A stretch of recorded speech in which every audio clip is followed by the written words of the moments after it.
Today I'm going to be talking about Empress Gin, or probably better known as that purple gin you see on the back bar of every single bar, but you don't really know what it is, you don't know why it's purple, and you don't know what drinks to make with it. Hey everyone, welcome back to the channel. My name is Brian Donnelly. The Spirits Educator is a digital education platform and trade resource for the distilled spirits industry. My aim is to provide in-depth spirits information, brand transparency, and category education for distributor sales teams, hospitality and service industry members, and motivated enthusiasts.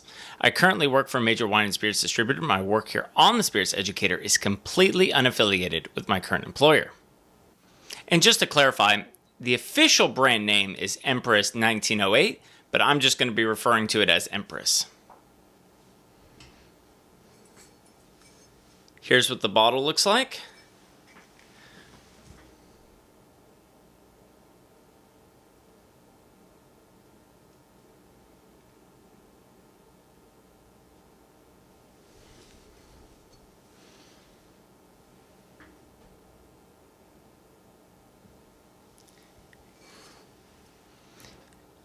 As you can hopefully see on the video, it's got a beautiful, beautiful purple color. That's why it's called the Indigo Gin. I'll explain why it's purple, but this is a beautiful packaging and it's very eye-catching. So if you have any interest in gin, I guarantee you've seen this product before.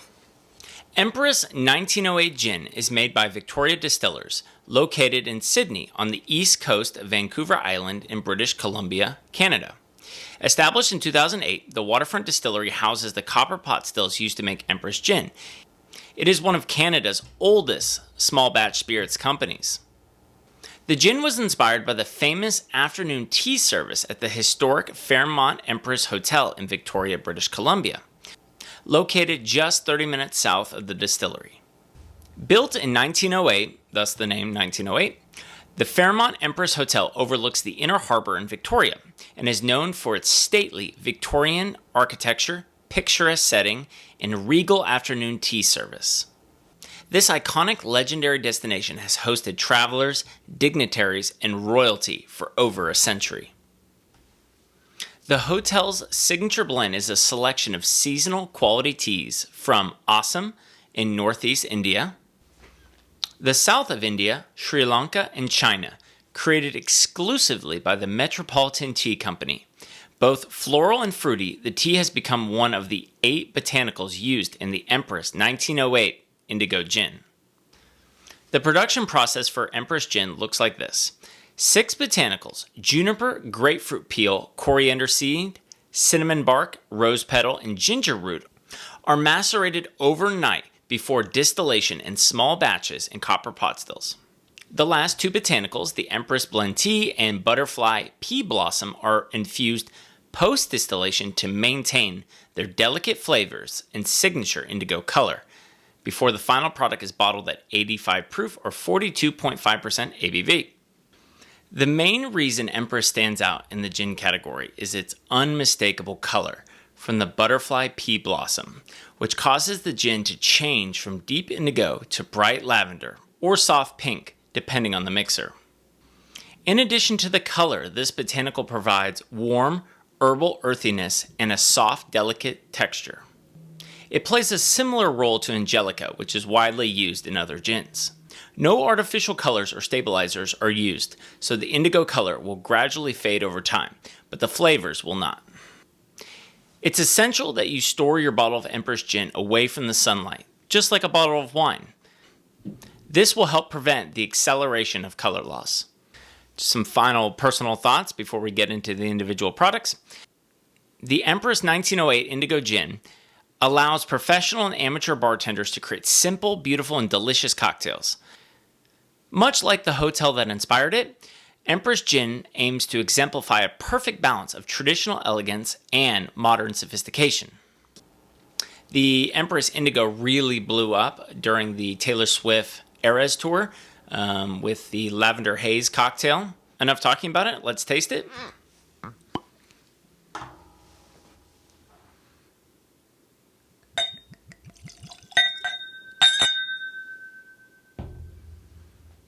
So you can maybe see. Yeah, look at that beautiful color.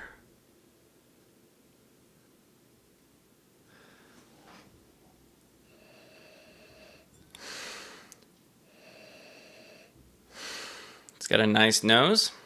Subtle, but nice. All right, let's see how it tastes on the palate.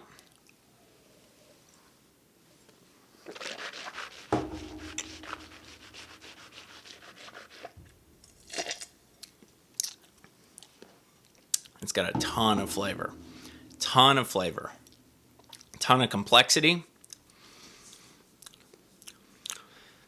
You would think because of the color that there's not going to be as much juniper on the palate. You know, you need juniper to legally make it a gin. Some gins really downplay the juniper flavor, so think like Hendrick's. And more traditional gins, often referred to as London dry gins, are going to be super juniper forward. You know, it's going to be like a pine tree. You know, I say this is a modern style gin, and juniper definitely isn't the primary flavor, but there's still quite a bit of juniper in here. So I think if you're super adverse to juniper, or you really consider yourself not a gin drinker, this gin might not be for you. I'm trying this straight up, but everyone's going to be mixing this in a cocktail. So just by itself, there's a ton of complexity here, a ton of layers of flavor, not too boozy, really, really tasty, good finish, good juniper flavor, but not too much juniper. Let's compare pricing and see if I think it's worth it. I live here in Tulsa, Oklahoma, so I'm going to be referencing Oklahoma pricing, but every market's different. Please check your local liquor store for pricing on this. And Empress is available in multiple different sizes. I'm just going to be quoting $7.50 pricing.